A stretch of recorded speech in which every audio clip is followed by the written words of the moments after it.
The following is an interview.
It is a beautiful Saturday night. Hello, everyone.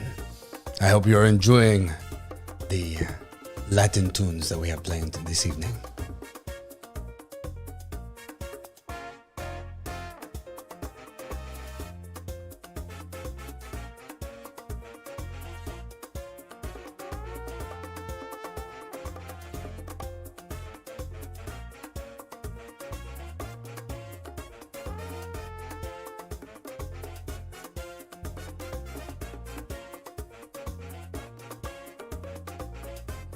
Incognito in what sense? Steph's vibrator. Where am I incognito?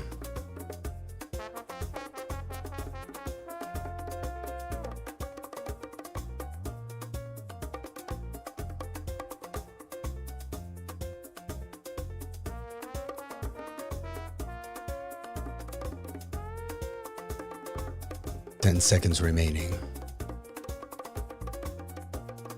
5 seconds. And here we go.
Good evening, everyone. This is El Pistolero Puertorriqueño, Rolo.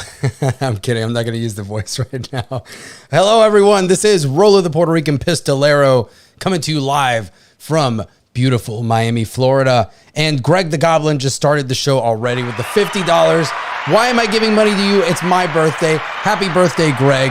Celluloid Dream, it's your birthday too. Happy birthday to you. Thank you so much, Greg. You're awesome. We got 21 people in here on this Saturday edition of Rolo's Rants. This is the 4th episode. It's going to be a little bit different tonight. I'm kind of winging it because I originally, I normally do this show on Sundays. And thank you so much, Greg. I really appreciate that.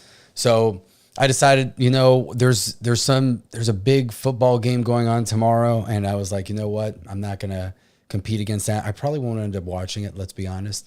I haven't really watched the NFL too much over the last few years, but I have decided that, I'm not going to compete. So I'm going to do the show tonight. We've got a few different topics. There might be one big one with the Tucker Carlson interview with Vladimir Putin. I do want to give a shout out to X-Ray Girl for that crazy raid yesterday during our Fortnite stream. I was playing with Commander N and my old man, and it was crazy to all of a sudden go from 50, 60 people watching to like 1,200 and 600 people stuck around for pretty much the entire stream. It's the most watched stream ever on the history of this channel. We got 3,200 views. So thank you so much for that. I appreciate it, X-Ray Girl, if she's out there somewhere.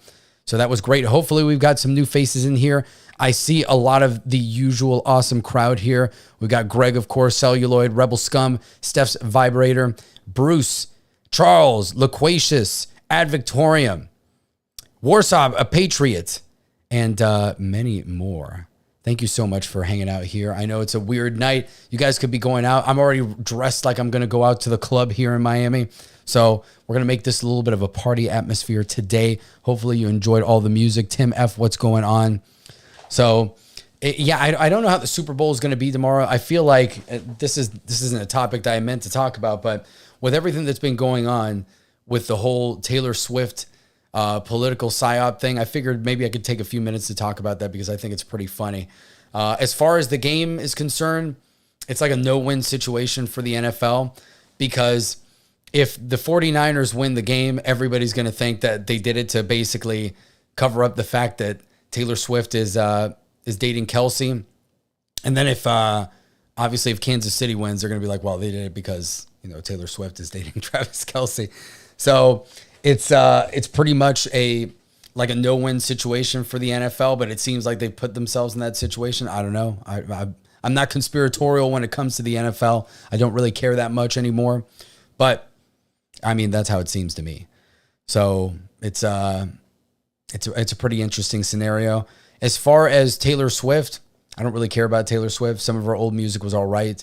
I think that she's undateable as a woman because it seems like every man that goes out with her, they break up and then she just uses that to make an album where she like puts all their dirty laundry out there, which is pretty terrible. So I wouldn't want to be involved with her or any woman that does that because it seems like it's a pain in the butt. So I don't know how that's going to work out for Travis at the end of the day. Maybe she'll turn over a new leaf. I don't know. It doesn't seem like it's going to be a case there, but we'll see how it works out. As far as the political angle with her, it's always interesting to see when people try to bring up, political psyops and things like that. I think obviously when you have a celebrity of her, of her status, whether we like her or not, she's worth over $1 billion at this point, and Swifties are pretty hardcore fans, as they call them. So if you're not aware, that's what they call Taylor Swift fans. They're Swifties. And they're pretty hardcore. Like they're up there with like the BTS armies and people like that and fandom. They will brigade you in your accounts. They will find out where you live and they will make your life a living hell if you go after Taylor Swift. They're all over Twitter. They're all over social media. And it's pretty crazy. So trying to leverage that vote, I mean, that could be effective in a political sense. I don't know how effective celebrity endorsements are nowadays because I think the younger population typically doesn't vote. as much as, adults, and, like they're all adults. You have to be, 18 to vote. But I think that, I think there could be some influence there, especially with somebody like her, but I really don't know. I think that the Republican Party and everything like that should leverage their own side for doing that. I think that you can't dismiss certain celebrities. I think you almost shouldn't even talk about her. That's really what I think. That if you're running for political office, they ask you about Taylor Swift, you just say, like, I don't really have anything to say. Like, more power to her for her successful career. So I think that you need to, I think that's how you need to handle it, because if she's not on your side, you don't want her to try to mobilize the masses, because it is possible that can happen. I can see JM, the Elite Fan, says, Gen Z's checking out of voting more at a far higher rate than any other generation. So, I mean, if that's the case, you don't necessarily want them to, you don't want her to leverage that voting block if you can. So I would just say, always be careful of when you're in the political side. Obviously, as normal people on the internet, you guys can talk all the crap that you want. I would just say, I don't think that we should give her a minute of our time and worry about this. So that's really the way to do it, in my opinion. See, Apollo agrees there. So if you're watching the game, have fun. I'm probably not going to do it. Like I said, when the NFL started becoming a little bit politicized, very politicized a few years ago, I decided I didn't need it. I don't really care that much. I prefer college football anyway. And watching the Gators get destroyed or Georgia Tech get destroyed. So I guess this year it was different because we got to see Jeremy saddened at the loss of Alabama to Michigan. So that was something new and exciting. And I think college football still has some of that excitement. When I went to school back in the day, which was a Wednesday, actually, it was, you had that school spirit, you had all of that stuff and the bands, the atmosphere, and that was a lot of fun. You don't have that in an NFL game. Everybody's an asshole, especially down here in Miami. So I don't really care for that. So I kind of disengage with it. So that's pretty much what I have to say about the Super Bowl that's going on tomorrow. Hopefully some of the commercials will be funny. We can watch them on YouTube later and have a good time with that. But aside from that, it's not really a big deal. So let's get on to bigger and better things here. So I think I will, and that's a good point. I see the discussion. TJ Carr, what's going on? Rolo, yes, I am here. And I saw some faces yesterday in the chat from the Nerdrotic raid that everybody was like, I didn't know you had a YouTube channel. I was like, what have I been doing for the last 2 years of being on Geeks and Gamers streams, being on all these other streams? Now, I will give you that this channel used to be named something else. It used to be the Locked and Loaded Latinos. So if you're confused, then I'll cut you some slack here. But this used to be the Locked and Loaded Latinos channel. This is now Puerto Rican Pistolero. So I've always been here. I'm always going to be here. This is where you can find my gaming streams, my political commentary. I was supposed to talk about Halo, but I totally forgot that it aired this week. So I'm going to have to go back and check that out, even though I really, really don't want to. I am going to look at the Fallout TV series that's coming out in a few months because I'm a huge, huge Fallout fan. And I hope that I'm not disappointed with that one. Amazon is typically hit or miss. It seems like when Amazon, well, no, I'm going to retract that point. Amazon is hit or miss, but it seems, when it comes to stuff like Wrinkle in Time, Rings of Power, those are abject disasters. Nobody can deny that. But then for those, you have the Jack Reachers and the Terminalists. And it's crazy how you have such a disparity, not only in the quality. And what's really interesting is that Jack Reacher and Terminalists are much more grounded. So that's a much lower budget. They need to do their realistic TV series. It's not fantastical or anything like that with a massive ensemble cast. So they get way more bang for their buck on those shows. They keep them pretty true to the subject, to the original source material. And I'm not sure why there's this massive disparity over at Amazon when it comes to these shows. I've read all the Terminalist books so far. I can't wait for the second season. I've not read Jack Reacher, but I would definitely love to get into those books as well because the series seems to be awesome. I need to definitely watch it. But I don't understand what Amazon's problem is here. And really looking at how, we've seen a lot of material become wokeified. We've seen toxic masculinity, quote unquote, thrown to the wayside. People complain about it in the media, and they try to trash it all the time. But I think they've proven already, at least on Amazon, that your two best shows are about strong, extremely masculine males beating the crap or taking people out, and they're extremely violent. And I mean, that's what people want. It appeals to both sexes too. Men like to see men doing manly things, and women like to see badass dudes doing manly things. Like, that's just the way that it works. And it's not that we don't like female characters, it's that we don't like shoehorned, feminized characters that are completely unrealistic. Yes, Rings of Power and all this stuff is obviously a fantasy, but when you take the original source material, which had great female characters in it as it was in Lord of the Rings, and you try to change it into something that it isn't, and reverse course and emasculate certain characters, people aren't going to buy into that. It's just not going to work. And they've seen how much money they've lost, hundreds of millions of dollars on that show.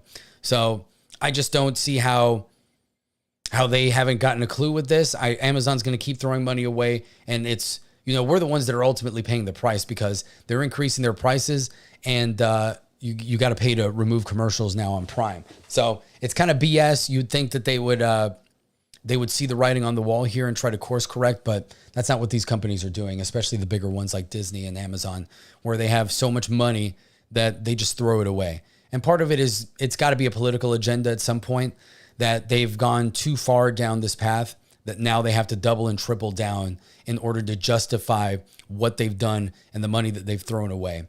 So it's almost like a sense of stubborn pride, but it's not working out for them. And I think we're going to continue to see the decline in that kind of woke entertainment. The masses are waking up. I personally think that it's as crazy as it is. I watch a few shows on Apple TV Plus, and the quality of those shows have been excellent as well. I haven't watched everything. I'm sure that there's a lot of woke crap there too, but Masters of the Air, For All Mankind, and even Monarch, which is based on the newer Godzilla movies, is pretty good. And that one's more of like the B level, I would say, but it's pretty good. It fills in some of the backstory behind those movies and the Monarch organization, which I like. The other two shows are, one's alternate history and one is actually historical fiction. So, and they do a great job of, justifying their budgets, giving you quality characters, and providing entertainment, which is exactly what I want. So let's see what we've got here in the chat. Because, ever since I've started doing this solo, it's a lot more difficult for me to keep up with the chat when I go on rants. So I'm trying to ease my way in before I go into the big rant here today. I did watch the Tucker Carlson interview 1 3/4 times. I didn't finish it the second time, but I did watch it most of the way the second time. I've got a lot to say about that. It's going to kind of be an interesting conversation. I've got the transcript up, so I'm kind of go through the transcript, read the parts that I thought were interesting, since I know a few channels tried to play the interview and they got copyright struck yesterday and taken down. So I will go around there. So Cellular Dream asks, when am I coming back to TNME? Message Jeremy. That's it. That's all. That's all you can say. I'm typically free on Tuesdays, so just ask them. It seems like they've had a full panel. I know that Malcolm Flex has been there. He's been doing a great job. He's a great follow on Twitter. So go ahead and ask the big man. I got really nothing else to say about that. I don't control that situation. And all right, Jack Ryan is better than Jack Reacher. Jack Ryan is a great character. He's the protagonist in most of the Tom Clancy novels, and I think he's fantastic. He was unfortunately played by Alec Baldwin in an excellent movie, which I think most people actually like, and I think it's one of his best performances, is The Hunt for Red October, obviously with Sean Connery, Sam Neill, and Alec Baldwin, among others. And I believe that James Earl Jones was in there as one of the Joint Chiefs of Staff, if I'm not mistaken. So it's and again, we're going to Cold War stuff when we talk about that. The Tom Clancy novels were famous for really portraying Cold War espionage. Jack Ryan was a CIA analyst as he worked through the ranks. Eventually, he became the president of the United States, I believe. And all of those book series go together. Red Storm Rising, Hunt for Red October, Some of All Fears. The Rainbow Six novels are kind of a spinoff, but they're all in that universe. The Bear and the Dragon. There are just so many others. And I've read a few of them. Rainbow Six is one of my favorite of all time. The Bear and the Dragon is fantastic. And actually, I think The Bear and the Dragon is an appropriate book to kind of focus on right now. And I'll use that to segue into the Putin interview. Because ultimately what the premise of The Bear and the Dragon is that you have a Russia that has discovered massive, well, they already have oil reserves, but massive gold and oil reserves in Siberia. And they're not necessarily in the economic situation to be able to exploit those. China is going through a second cultural revolution because they've been cracking down on Christianity within their society, because religion obviously is antithetical to a communist authoritarian regime. The state needs to be the be all end all. So this is a very kind of brief summary of the book. So it ultimately comes down to the Chinese feel that they need to invade Russia to extract these natural resources, which they don't have on their own. This is something that China could possibly do. This book was written about 20 years ago. So obviously the things have, the politics and the calculus of everything have changed. China has massive economic power at this point that they can leverage to get what they need. And they use a lot of their civilian resources in order to exploit other countries. So you might be familiar with the fact that they send their massive fishing fleets out to off the coast of other countries and basically fish them out, push out local fishermen. This happens with the Philippines, among others. And this is what they've been doing. They have their 9-dash line. So they basically feel that they own the entire South China Sea up to the territorial waters, well, like the 12-mile mark for all these other countries, Indonesia and the Philippines, and all the other countries that border Southeast Asia on the ocean. And they use this power to kind of exploit the natural resources of this area. They've dammed up a lot of the rivers going into Vietnam, causing massive droughts and strife there. So it wouldn't be out of the question for China to kind of try to leverage their newfound power militarily and economically to try to take advantage of certain situations. So ultimately China invades Russia. Russia's kind of caught off guard for obvious reasons. They wouldn't expect China to turn on them. China attempts to occupy parts of Russia, and NATO, ultimately, Russia goes to NATO and asks them for help and, in like an emergency kind of membership into NATO. So Russia becomes part of NATO, and then the U.S. and Russia essentially go to war with China, and it leads to a fantastic ending where Rainbow Six is involved. It's pretty exciting, involving nuclear weapons and things like that. So pretty cool book. It's thick. All the Tom Clancy novels are pretty thick, so you got to be ready for that. But it's pretty awesome. So I think it's kind of a nice segue to go in here talking about that book and some of the things that Vladimir Putin said. And yes, Rebel Scum, yes. Vietnam is having problems with China. Vietnam also, a lot of people don't know that after the U.S.-Vietnam War, China actually made an incursion into Vietnam, and Vietnam was fighting them and actually kind of pushed them back too. So they've had their own military conflicts throughout the years. So this is kind of nothing new. China's been kind of messing around in Southeast Asia for decades now. A lot of other countries kind of like to portray them as peaceful. I personally think that China learned a lot of the lessons of the European and or the Western colonial powers over the years, and they're trying to play a different game. So they know that overt military force is just going to get them pushed back, and it's going to cause everyone to turn against them because nobody's really trustworthy of them. I know that the West relies on them for pretty much everything, all electronics, components, pharmaceuticals, and pretty much everything else that you can think of is made in China at this point, which is a severe issue for the West and the United States in particular. But at the same time, they know that puts them in a position of power where they can start controlling geopolitics. And their population is massive, even though it's about to go on the decline because of their birth rate issues. They have a lot of stuff going on, and they're trying to leverage a lot of their soft power. But I think that when they get to the point where they feel comfortable, i.e. when the U.S. is kind of out of the picture and not paying attention, they'll really implement some of their hard power. and use their military force more often, whether that's in the near term with Taiwan, or they'll try to, manipulate certain global actions. I think that the U.S. is more than capable of putting themselves in a bad position, as we've seen, and we'll see China start to take advantage of that situation when the U.S.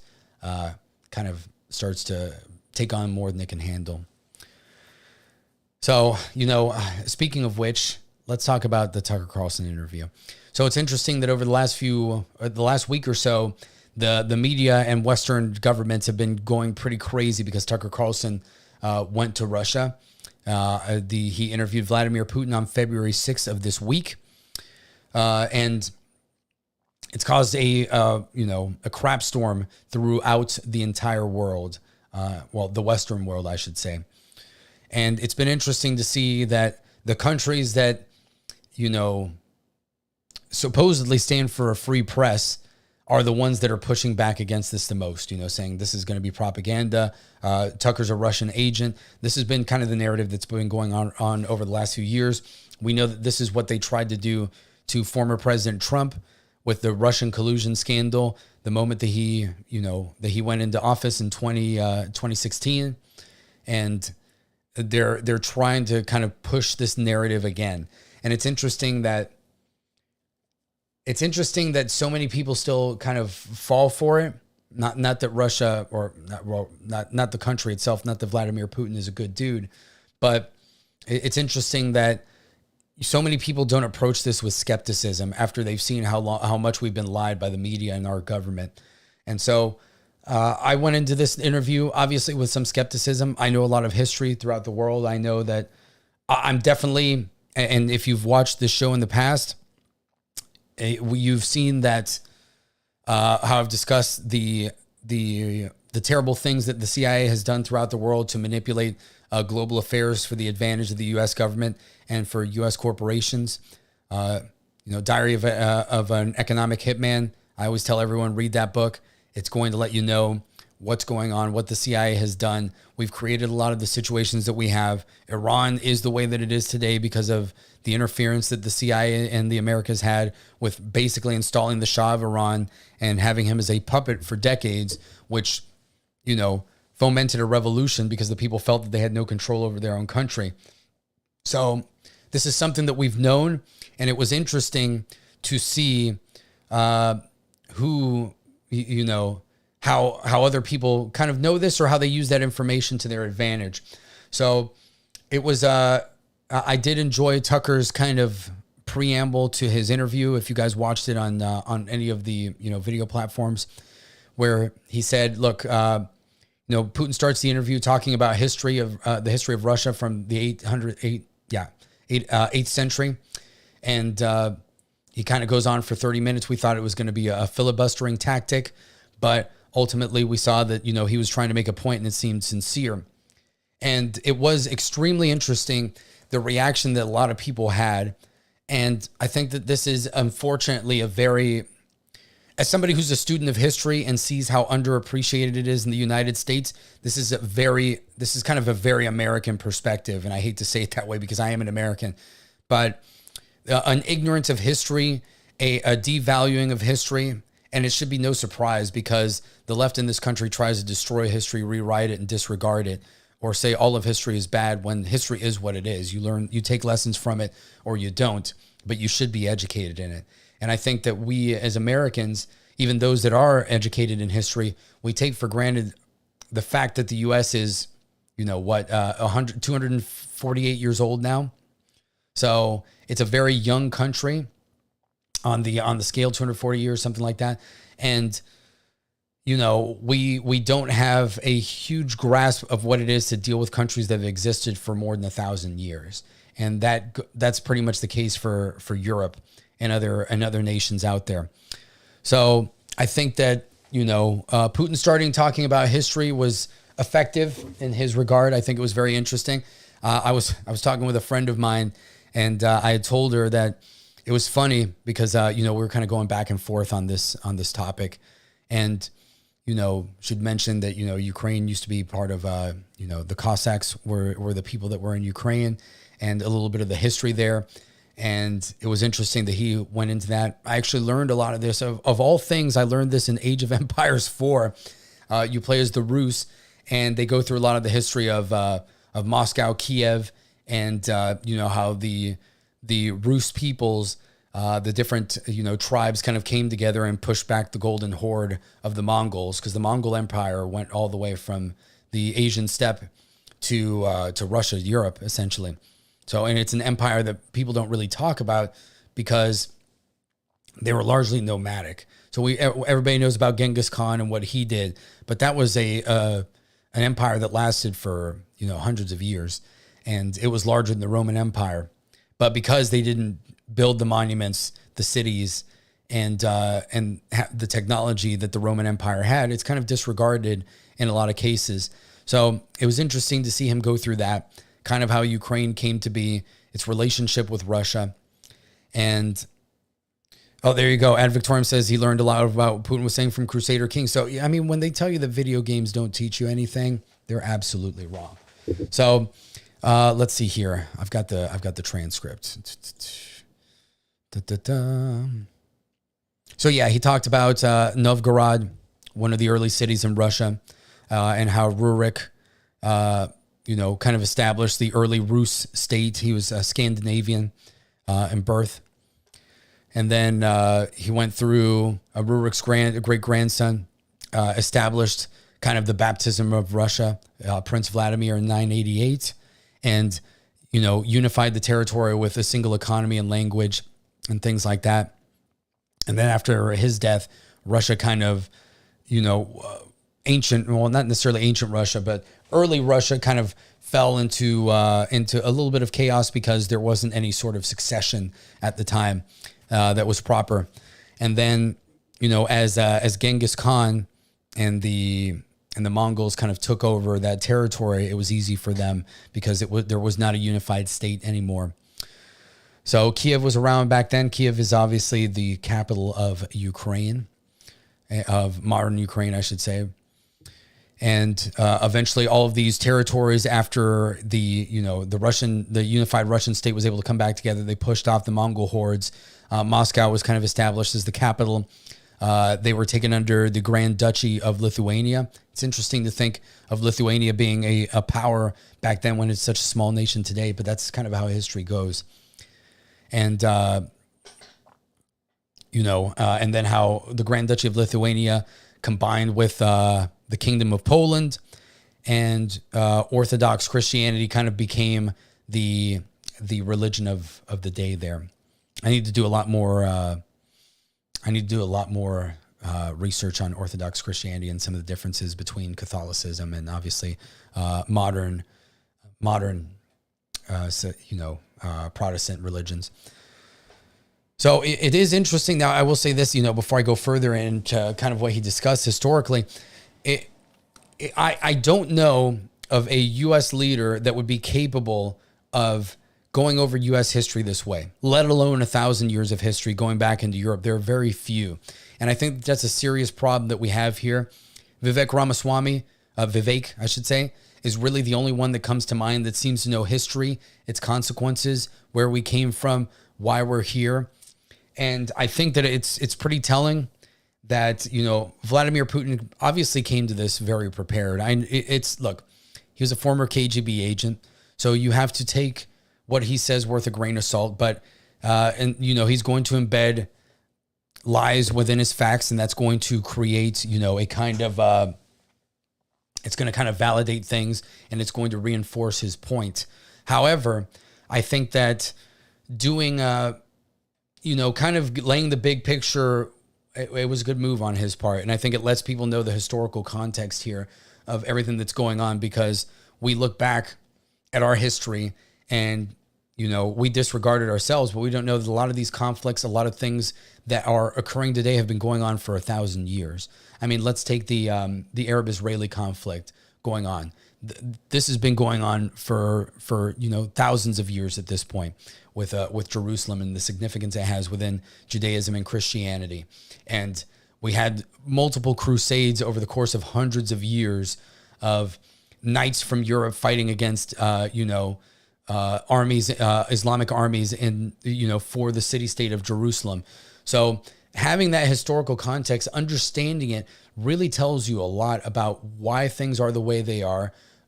Maybe gives you a little bit more clarification of who might be in the right and who might be in the wrong here.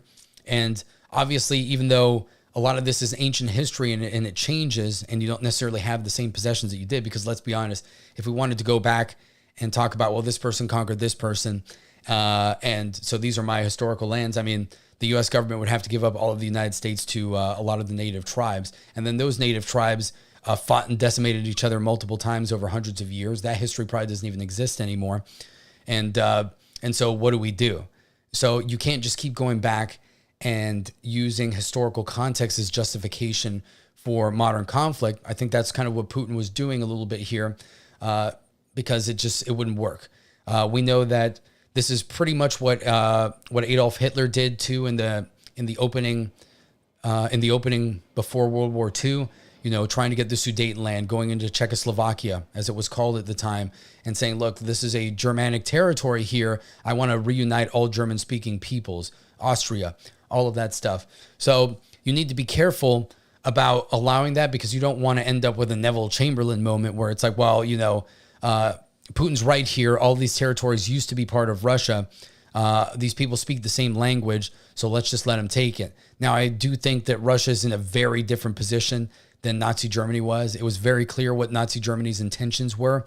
Russia is not in that same, it's not in that same ballpark.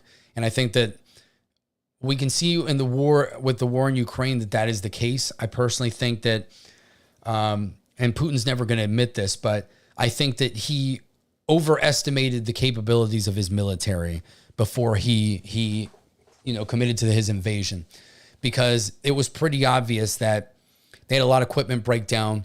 There was a lot of disarray. They didn't have the guided weaponry that the U.S. has. Ukraine is a larger country with more difficult terrain than Iraq, not more difficult terrain than Afghanistan. And they just didn't have the resources in place that the U.S. would have had in its previous invasions of Iraq, firing thousands of Tomahawk cruise missiles, or the Russian equivalent, a massive air campaign to degrade all of the defenses of Ukraine. They just weren't capable of doing that. And part of that is that Russian doctrine is different. They're much more about armored blitzkrieg offenses. But honestly, that's kind of what the U.S. did too. We kind of adopted, most modern militaries after World War II adopted basically the German blitzkrieg tactic, where you send armored columns to penetrate the lines of your adversary as quickly as possible to try to get behind their lines and cut off their logistical supply lines. So this is a tactic that we see. It's pretty effective, because you end up encircling your forces, cutting them off from their supplies, and being able to either starve out a military or hit them from every direction and use air power as well to degrade them. So Russia was not capable of doing that, despite the fact that they massed, I think, 150,000 troops in the opening of their invasion. So, and again, yes, the European powers can be appalled by this, because there hasn't been a massive land war in Europe on this scale since World War II. But at the same time, I mean, this kind of proves that Russia wasn't capable of doing everything that they said. Russia's not going to invade Europe. I don't believe that for a minute. It wouldn't behoove them. Why would they do that? In the modern era, with weaponry being so destructive and globalized economies, I know people hate to talk about globalism, but that's where we were for trade. It would behoove Russia much more to sell their oil and natural gas to Europe, which is almost completely reliant on it, than to try to stir up some shit. Now, I know that, Putin goes into a lot more of the history leading up to more modern times after the Bolshevik Revolution. And, well, neither could we, rebel scum. Let's be honest. We couldn't really win in Afghanistan properly either. And part of that is that we just didn't have the will to do so. And the CIA was, again, committing shenanigans in the background. So we don't really win wars. We just try to exploit situations. So, I'd always wondered, obviously after the fall of the Soviet Union, why is it that the West did not want Russia to be a partner in all of this? Now, part of it is that Russia does have a tendency to be a bit duplicitous throughout history. I think some of that is that they've been screwed over a few times, so they're naturally a little bit like, I'm not sure if I trust these people. But I think that when you have a country that is essentially European, that has Christianity as its majority religion, and, has a lot of similar culture to European, especially Eastern European countries, it just makes you wonder, why is it that the Western powers did not want to try to integrate Russia into, the greater Europe, the greater globe? And, part of it is that there was a lot of corruption, obviously, after the collapse of the Soviet Union. I personally think that the West and the United States should have taken should have put much more effort into try to help Russia become an effective democracy or republic, and kind of root out that corruption, help them out. It would have really benefited us, because you have a country, and it's weird because the West usually likes to exploit countries that have natural resources, and there's really very few countries that have the natural resources that Russia does. And you had presidents like Boris Yeltsin that were pretty amenable to working with the West. And it's interesting that they didn't try harder. So we allowed the oligarchs to basically take over the country, and it became a corrupt mafia, so to speak. So I think that was a mistake on the West's part. I think that, we're always so short-sighted when it comes to this. It's like when we go back to the Cold War, and Mao and Khrushchev, I believe at the time, had basically a big kerfuffle, and the Soviet Union and China became adversaries, even though they were both under the communist banner. And so Richard Nixon, and of course Henry Kissinger is involved in this, because Henry Kissinger is involved with every terrible foreign policy decision that the U.S. has made over the last 50 years. They decided to open up trade with China, and we boosted their economy, and we made them the monster that they are today. This is why the dragon has grown so much, because we've allowed them to, and we, in trying to get a one-up on the Soviet Union, we empowered China, and now China's a greater adversary than the Soviet Union will ever was, or was even capable of being. So, I kind of look at this, and it's just so short-sighted. Everything in the United States and the West is always dictated by the political cycle. They rely on the fact that our populations, especially here in the U.S., are forgetful. We're uneducated. We don't care. We're all about instantaneous gratification. We don't value history or the lessons behind it. We take for granted our position in the world. We're a massive country that's only bordered by two other countries, one in Canada that's very similar, and the other in Mexico, that we have so many, Americans from Mexico that it's a familiar country too. So we don't really have any incentive to become educated beyond what our borders are. And I think this has been on purpose. It's to dull the American people down, to exploit the American taxpayer. And I think people in other countries see this, they know this.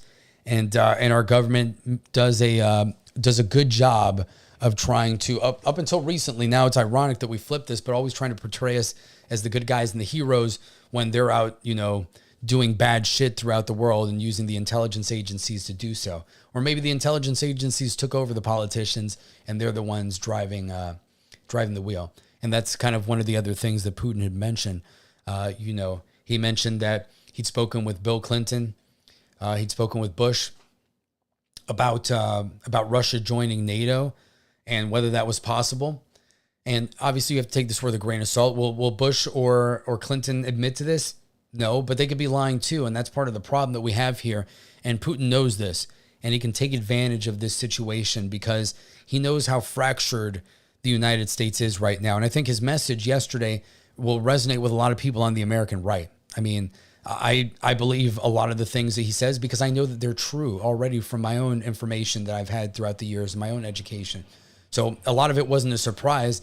It was interesting to hear a world leader say it out loud because nobody ever says it.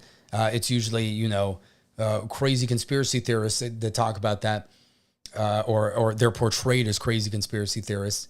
You never hear a world leader, maybe of a true adversary of the U.S., like North Korea, Iran, they can talk about that stuff and you just disregard it. But, we don't know. So, what's this going to do? This is going to take advantage. I'm talking just, kind of big picture here. Some of the angles that Putin has. He's going to drum up some sympathy, maybe not even sympathy, understanding from people in the U.S. that already know these things, that believe these things. And that's going to create an even bigger wedge because the left has done such a great job. The political left and the left-wing media have done such a great job of making Russian collusion stick, even though it's been disproven already. We know that the Steele dossier is a lie. We know that the Hillary Clinton campaign was fabricated a lot of these things in order to try to win the 2016 election. So even though these things are true, so many of the Joe Schmo voters that would vote Democrat, they don't believe it or they don't care. So this is just going to be another dividing line here where it's like, well, you're sympathizing for Russia. You don't want to support Ukraine. And it's like, no, I don't want to support anybody, really. Let's be honest. I want to support the United States. I want to support the American taxpayer. When you see Chuck Schumer over here, they're debating for this the border bill this week, and it included $100 billion in funding of the wars in Ukraine and Israel, and it didn't talk about actually securing the border. It increased the influx of illegals coming in. It increased all these other things that American taxpayers have to pay for that don't benefit them. And then Chuck Schumer has the audacity to come out here and say, well, if you guys don't fund this, if Republicans don't vote for this, then that's going to mean American boots on the ground Ukraine. What the F does that mean? Like, who the hell wants that? Why would we have to do that in the first place? I don't understand why the United States has to be the world police in this situation. I don't understand why Europe can't get their crap together and get NATO funded and deploy their forces there if they really want to, if they really believe this, which I don't think they do. I think this is another distraction because we see everything. We see all of the political unrest that is going on, especially ever since the COVID pandemic, where Western governments are trying to become more and more authoritarian. They're trying to take advantage of this. And so they push down any sort of patriotic movements.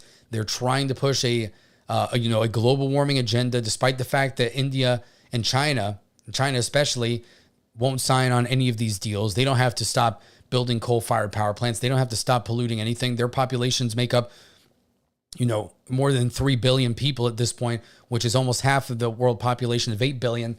So, they're not on the hook. The people that are actually causing the problems, the countries that are developing here, they don't have to do anything. But here in the West, we have to get rid of fertilizers. We can't farm the way that we did. We have to get rid of our cars and get electric cars while also not working to find realistic solutions to power the grid, like using nuclear power.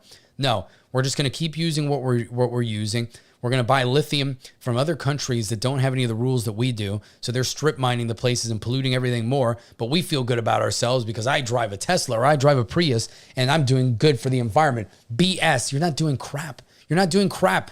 This feel-good BS that politicians in the West are pushing are to exploit you and your family, to take away your stuff, and ultimately to extract more money from you. Because they know that if we unite as a people in each country and we look at them, we're like, you know what, these guys are the problem here. And we'll vote them out. We'll take away their power. We won't accept anything that they are trying to do to exploit us. And part of it may be the decline of the West. Maybe it is China that's funding a lot of this stuff in the background, paying off our politicians. Maybe it's a globalist cabal that wants to exploit this and wants one world government. And they know that the U.S. as a people, really, like 200 million people in the U.S., I've always thought are kind of the boundary between the world falling into complete authoritarianism. And because we're the only ones that believe in true freedom of speech, that believe in gun ownership and have a sense of duty and patriotism for our country. But our government has left us behind. So we're a threat to all of these movements. We're an absolute threat to all these things because we can be pragmatic. Hybrid cars may not be bad. It's cool to get 60, 70 miles to the gallon, but you're not going to force me to buy one. If I want one, I'm going to go ahead and do that. Let the market decide. And part of it is that They've taken advantage of how we feel. It's their greed. It's really their greed. And, you know, I've talked about this before, that the founders, America is dependent on the fact that this was a Christian country. It really was. And I know there's going to be people out there that are probably like, oh man, here we go. We're going to talk about religion. I don't need religion. I can be a good person and live a moral life. Sure. Yeah, maybe you can. A lot of people can't. That's just the truth.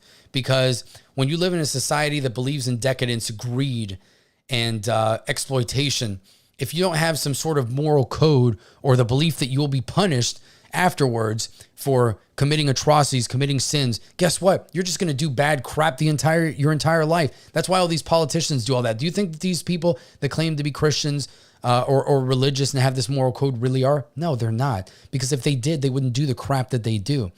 So, you know, that's, maybe it was the naivety of the founders. Obviously, they weren't perfect because, you know, slavery was a thing. So it wasn't perfect. But at the same time, it's the only way that it can work.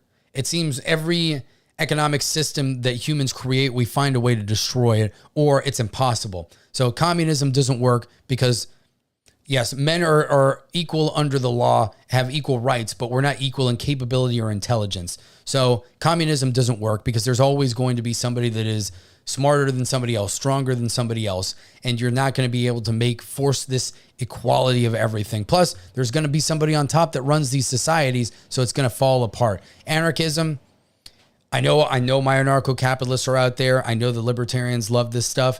It's unrealistic too, because unless you get the entire world to believe it, and again, that means basically having a unified moral code that we all believe that we can work together, have the morality not to screw each other over, not believe that, hey, you know what, these libertarians over here, they're sitting around and they don't have a collective government for defense for them. So we're just going to create our own collective government and then beat the crap out of them. Because that's what's happened to anarchist movements throughout history. It always happens. The communists always, or the fascists always come in and they're like, yeah, we don't have the same ideals that you do. So we've built up this massive military force and we're just going to roll you guys. Yeah, you guys have guns and you can do all that. But it's like herding a bunch of cats because you guys can't agree on anything because you don't want a government.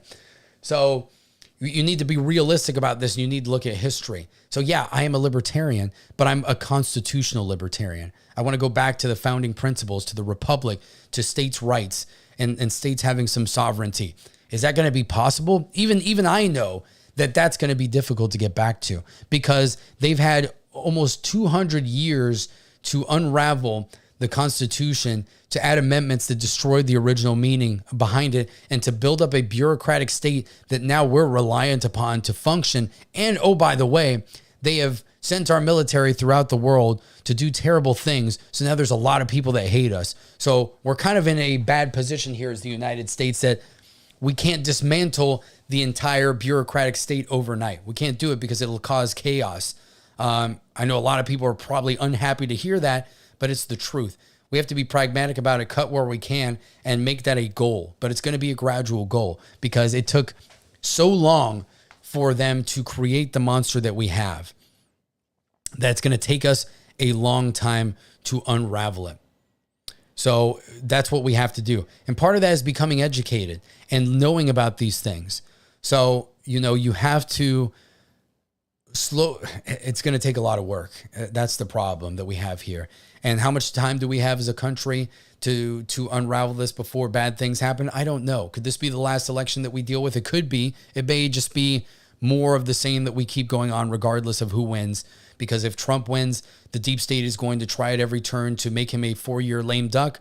And if Biden wins, which it seems like he's super senile well, we know he's senile, but now it seems that even the Democratic Party is questioning his mental faculties after that, after that report came out this week, the classified documents case.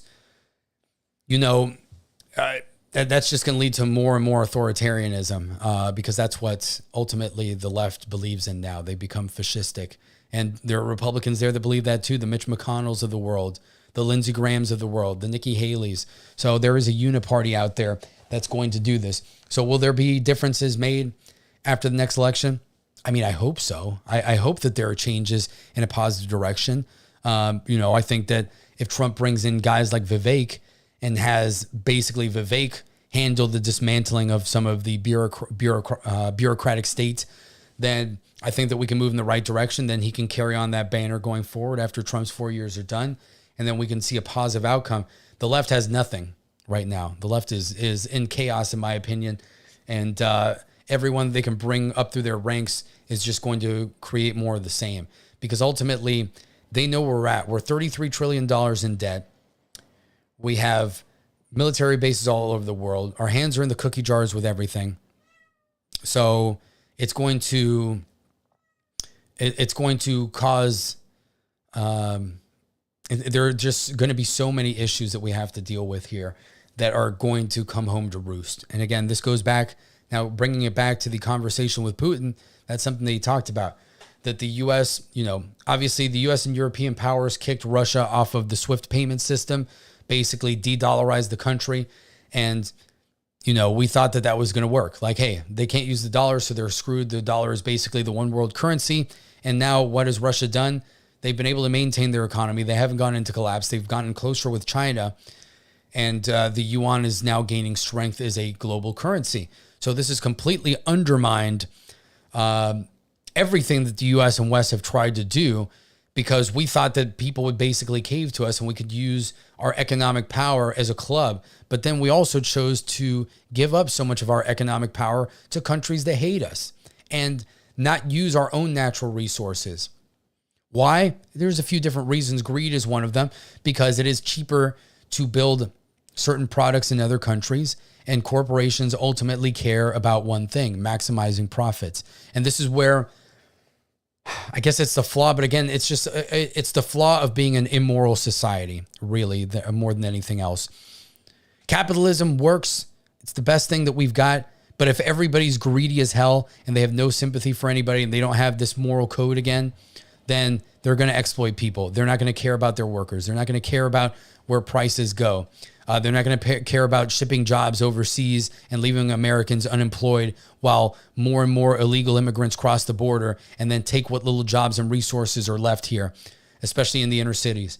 So there's got to be something that we do about that. Maybe it is becoming more protectionist and saying, like, we're not going to allow companies that are in America to be globalized. Is that possible? I don't think so. And that's going to be pretty anti-capitalistic and libertarian. At the same time, then you're going to rely on the government even more to do stuff. So there aren't any easy solutions here. There really aren't. It's going to take essentially an enlightenment of the people to wake up, and it may be a religious enlightenment. I hate to say that. I don't hate to say it. I think that that's what it's going to take, because I just don't see how, unless we all wake up and we realize what's going on. The first step is going to be becoming educated. The second step is going to be having a unified moral code set as our standard, so we know these are the lines that we're never going to cross because they're immoral. And then the third step is going to be slowly dismantling the systems that are in place, and trying to go to a more decentralized form of government. So the federal government does what it's supposed to. We've got one currency. They deal with foreign trade. They deal with treaties. They have the military, which provides defense, not offense, for the United States. And the states handle pretty much everything else. And then you have 50 states now and several territories and commonwealths that will, compete against one another. And they are the laboratories of, I hate the term democracy, but that's how the saying went.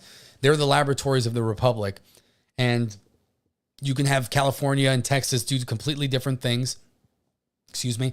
If California fails, then everybody sees that they fail. They will be forced to. They won't be bailed out by the federal government at this point, and they can,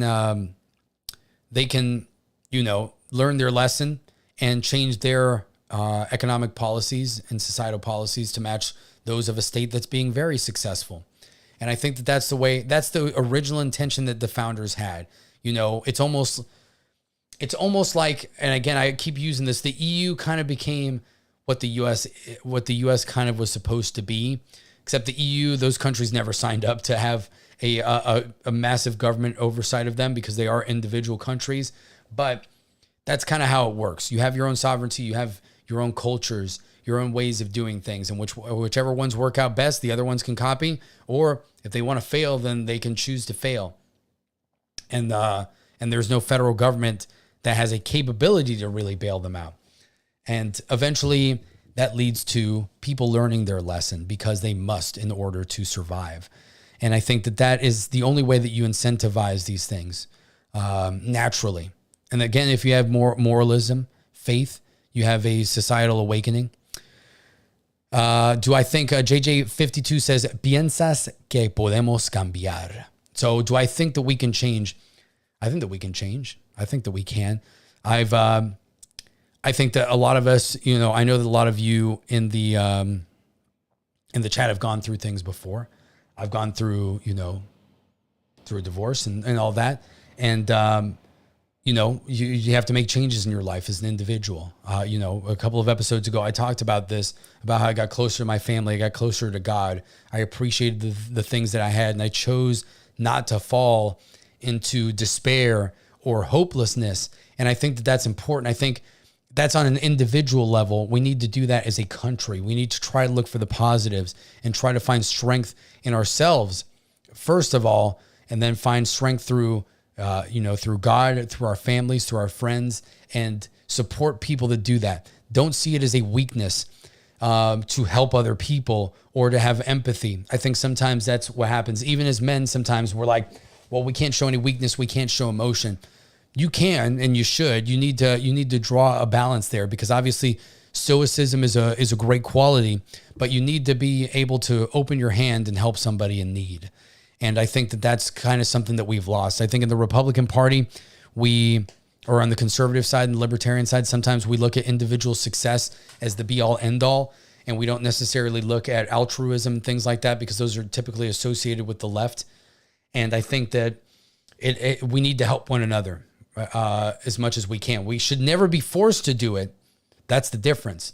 We should never be forced to do it, but charity isn't a bad thing, especially to people that genuinely need it. So as long as they're not exploiting it, that's what we do. We need to help each other out. You help out your family, you help out your friends, your community. That builds those bonds. It gives accountability and a sense of investment, because when we're all in our McMansions with our cars and video games and all the things that we ever want, we isolate ourselves and we basically build a fortress around the world. And then we wonder why, when shit hits the fan, that nobody cares to help you.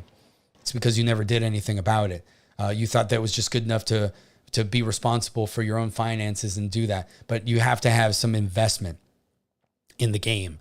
So I think that that's important. And I think that you need to draw the distinction that having, and I think this is a problem with individuals on both sides. Obviously, the political parties want people to fight and have conflict with one another. But as individuals, I think that you have to be able to find that common ground, because again, having empathy, having altruism, having charity in your life, those aren't bad things. The government shouldn't be the one that forces you to do those things. You should want to do them yourself because you're a good person that wants to help. And hopefully you're in a position where you can. Not everyone can do that, obviously. You might be struggling paycheck to paycheck. You have a family. But it could be something as simple as holding the door for somebody, helping them pick up their groceries. That's how it starts. And it sounds a little bit hokey to start with the small deeds in your life, but that's where it is. Because look at how things are in cities. Everybody's an asshole to one another. Everybody's mean. Nobody wants to talk. We live in neighborhoods where nobody wants to talk to their neighbors. Nobody cares. Nobody has any desire to do any of these things. And it's a society of like individuals that are all alone, even though we're crowded together. And it's pretty crazy when you think about that. So I think these are the things that we need to do to fix this society. And I think it's the only way, because this is how America used to be. Let's be honest. The 13 colonies were all communities. You always had the church in the middle of town. People came together. They helped each other out. They did things like that. There's still pockets of America where a lot of people do that. So it was, this is what you have to do. Warsaw Patriot says there's no community in the 2A community. It's full of toxicity. That's what happens, man. And it's a problem. And part of it does have to do with the rat race and all that stuff. And not thinking about that, not thinking at the end of the day, like, why am I being an asshole to this person just because they like different guns than I do? Or because they didn't invite me to hang out at some event, whether it's SHOT Show or whatever. or they didn't invite me to go to this place or be on this show or go to the movies with me or something like that, whatever it is, why do we need to be angry about it? Sometimes the first step is saying, you know what, I'm going to be the one that's going to be the bigger man or the bigger woman here and not let this crap bother me and prevent me from doing what I know is right, just out of spite. And again, you don't allow yourself to be exploited or taken advantage of. That's a different story. You have to develop those instincts. But people that are good, like sometimes, let's take for example, sometimes you may have a friend that is a good friend, but they don't call you back, or maybe you don't call them back, but you have a friendship there. And when you do call them back, it's like nothing ever happened. I had a friend of mine that called me when things were going on in my life a few months ago. And then she didn't call me back for months. And I spoke to her the other night and I was like, she was like, what's happened? I was like, well, everything happened. And now this is the place I'm at. And she was like, oh my gosh, I can't believe it. But I was like, well, yeah, I was like, yeah, you haven't spoken to me in a few months. And she apologized, but at the same time, I wasn't upset about it. It was just kind of funny. And she's got a lot of great things that are going on right now in her life. And it's great to hear that. But sometimes that's how it is. Life gets in the way. Be open to it. Don't be bitter. Unless somebody really wrongs you, sometimes people forget. Sometimes people have their lives. You're going through stuff. So imagine if you're going through things and you feel like you need somebody there, you don't know if other people are too. So try to keep those lines of communication open, and try to have that sympathy and empathy for people. Let's see, Rebel Scum. I know we've been working on you, Rebel Scum. I know we've been working on you here for a few weeks. Says, I honestly don't have any actual friends. I have trust issues when I was in school and had so-called friends who backstabbed me and I was bullied viciously and I can't trust. And it's difficult. And you know what? When you're growing up and you go to school, that's kind of a different environment because people are immature. School can be a very toxic environment. Let's be honest. You have different cliques, teachers that don't care. You're being taught BS that is total crap and it isn't true, or you're being force fed, or just because that's why you're learning these things. And everything's a popularity contest in a lot of cases. So it can be a very toxic environment and it's difficult to grow up in. But I think as you get older, some of those things remain. I mean, we see them in Congress and all that stuff, but people do mature. And I think you can find community, especially in a place like this with more like-minded individuals, that you can find that kind of stuff and you can kind of build some of that trust again. And I think it's important. It is important to have trust. Again, not to be exploited, but you have to have a leap of faith. You really do. Sometimes you will meet somebody and you'll trust them implicitly like that. And that's it. Like I would trust this person with my life or whatever their judgment is. And sometimes sometimes you can be wrong and you can be taken advantage of. But usually with a lot of people, you can figure that out and you can be cautious about it. You open yourself up and you don't give more than you'd be willing to lose.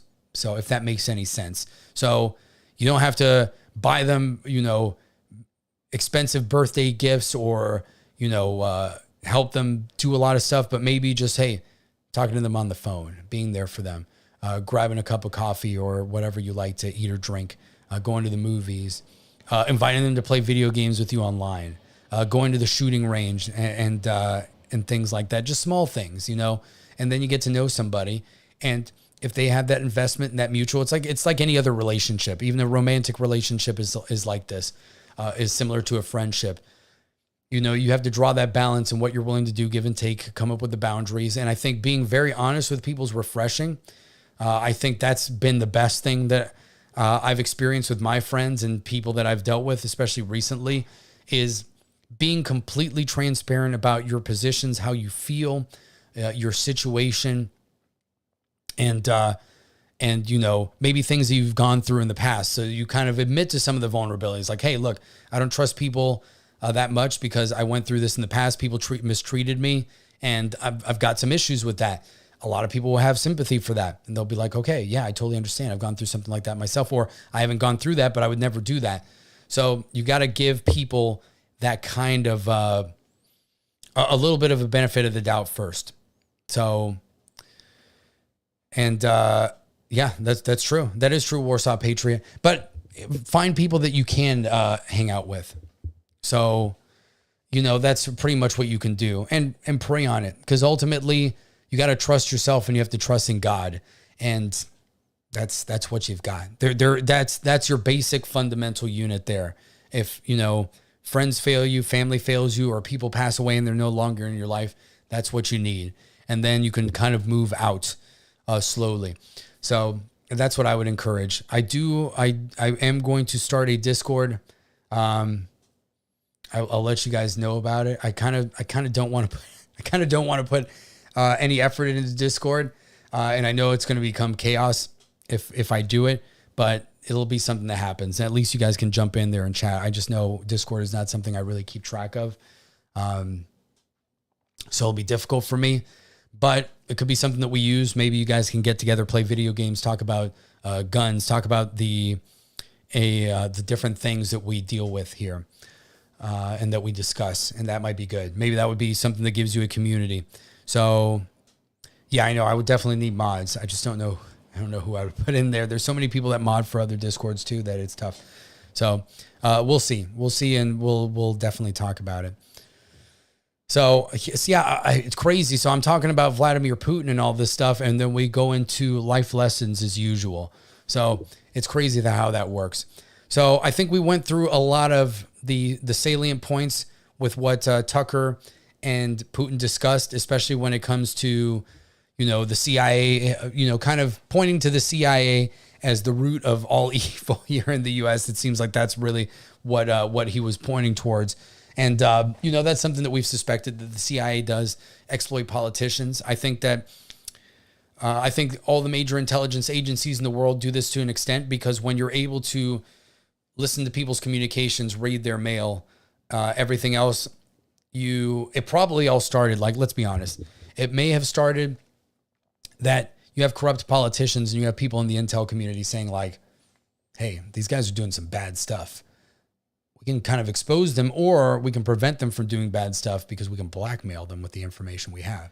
So it may have started like, let's do bad things to bad people so that good things can happen to good people. Maybe that's how it started. Maybe it is. But then obviously after a while you get a lot of people that are like, you know what? I can really use this to my advantage. I really can. Then I can use this to the advantage of this organization. And the next thing you know, the CIA is almost an independent entity, or the KGB, the FSB nowadays, the MSS in China, the Ministry of State Security, MI6, the Mossad in Israel. They become their own almost independent mafias that kind of do whatever they want throughout the world. So it doesn't surprise me that this would be the case. I think if anything, it should be that you have to assume that all the intelligence agencies throughout the world are trying to do the same thing. Counterintelligence, disinformation, propaganda. That's what they do. Exploiting your enemy's weaknesses. So Putin knows that better than anybody else, and he could be using a lot of the tactics that he learned in the KGB to try to manipulate information here. Ultimately, do I think he's looking out for the best interests of himself and his country? Yeah, absolutely. I'd have to speak to the Russian people and really see how that is. And it doesn't seem that easy. I've spoken to some, and some seem to agree with what he does, and others have bailed out of the country and they've come to the U.S. So what does that tell you? I don't know. There are a lot of people that feel like they've needed to bail out of the U.S. and have moved overseas to like Costa Rica and things like that. So, I mean, it can happen both ways. Excuse me. It doesn't necessarily tell you everything about them. So, I would say be careful. I think it's a necessary interview to watch if you have the opportunity. Don't take everything as fact, but at the same time, the points that he mentions, do your own research on them, because talking about history, it was factual what he talked about. That's for sure. But did he embed did he embed lies within those kernels of truth to validate his points? Possibly. That's what you do as an intelligence agent. So I would say he would run circles over most of the U.S. presidents in our history, maybe except for George Bush the senior, who was also in the CIA in the military. So I think he's a formidable adversary. I think that there are some positives that you can take away. I think we would benefit from leaders here that have a grasp of history the way that he does. I think Vivek is one of them. And I think that we need leaders like this, not like in the authoritarian sense that you're going to take out your enemies. We definitely don't want anything like that. But somebody who has that awareness of history, geopolitics, and realism. Let's be honest, realism. And I would like some religious morality there too. And I think you can have an effective leader that can do a good job for the American people. Yeah, that's what I have to say. There is another thing. Warsaw Patriot says, funny thing, after 9/11 happened, Putin came to New York City to pay respects to those who were lost at the World Trade Center. Yeah, and it could be that Putin wasn't the same way when he started. And as time has gone on and he's seen how the West deals with Russia, he's just kind of like, you know what, screw it. Like, I'm going to do what I think is best here. And you also have to understand that he's kind of even though he's set up himself as kind of a president for life, the way that the elections are there in Russia and how he's eliminated a lot of his political enemies, he also kind of is at the mercy of the oligarchs, because the oligarchs are basically a corporate mafia at this point, and they have a lot of power, and they definitely would have some leverage over him. They've given him a lot of the power. They allow him to stay there. So he's got to look out for their interests as well. So there's a give and take there. So that's another thing that I would keep in mind. Is Putin as powerful as we think he is, or is it kind of it's a tit for tat between him and the oligarchs and those that control? So, but I think you can have respect for people that you may consider your enemies, that you may consider bad. There's nothing wrong with that. Respect doesn't necessarily mean that you endorse somebody. It means that you acknowledge their strengths, really, and their knowledge and their capabilities. So I think having respect for Putin is not inappropriate whatsoever. I have respect for him as a leader and as somebody that is countering the United States. You have to, because you have to understand what people are trying to do, what their motivations are, especially if they may, try to be your adversary. So I think that's important. It would be naive not to think that way. And, they got into, towards the end of the interview, it was about, I think, 20 minutes from the end, they actually got to the point where they were talking about artificial intelligence and genetic modification. And this was pretty fascinating to hear a world leader seriously talk about these things. I know everybody's starting to talk about AI lately. It is the buzzword. And obviously, those of us that are into science fiction and video games, we've been talking about AI for decades. Like, this is nothing new for us. But to have a world leader seriously talk about it, and Putin essentially said, when it comes to AI, that it's going to be kind of like the equivalent of gunpowder and the atomic bomb, that it's going to be a technology that has so much potential for advancement of humanity and destruction that it's something that we need to kind of regulate internationally. And I think that that's absolutely true. And it was interesting to hear that. He's made comments about that in the past, that whoever gets, super intelligent AI first is going to essentially control the world. And he talked about genetic modification, and he talked about genetic super soldiers and things like that as if they're already here. And we know that China actually has been trying to develop genetically modified super soldiers for years. No surprise there. I'm sure the U.S. has tried to do those things, but obviously the way that we have the laws that we have, even though, the U.S. does stuff in secret facilities with plausible deniability that are beyond, law enforcement or any sort of regulation. And so, China's developing that stuff. China's going to be developing AI. That was another thing that he said that was interesting. I think China is obviously the biggest threat outside of domestic threats that we have, which is destroying ourselves and our politicians being corrupt and exploiting us. The biggest threat to the United States is going to be China, because China is obviously shipping a ton of fentanyl to the U.S. They're essentially trying to kill the American people indirectly, or it is directly, but not through, overt means like war. It's revenge for the opium wars in the 1800s.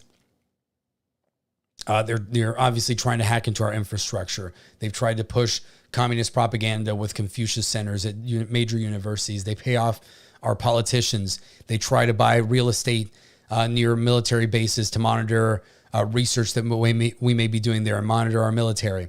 So they're definitely a major threat to us. They don't believe in individual rights. They are an authoritarian state. They take the strengths of communism and capitalism and have warped them into this horrible dystopian combination that's awful, that we've never seen before. And yet they have become an economic powerhouse because they have, a pretty homogenous population that they can kind of exploit and unite. And at this point, they've, kind of taken advantage of the way that Asian cultures are and, created a society that, kind of stays in line. How long that will be, I don't know. But, they've given their people enough things, let them play video games, let them live in beautiful cities. Let's let them own cars. So they've given their people enough that it's like, well, this is more than we've had, so we'll still be okay with the CCP. So I don't like comic misconceptions. I'll answer that question in a second. I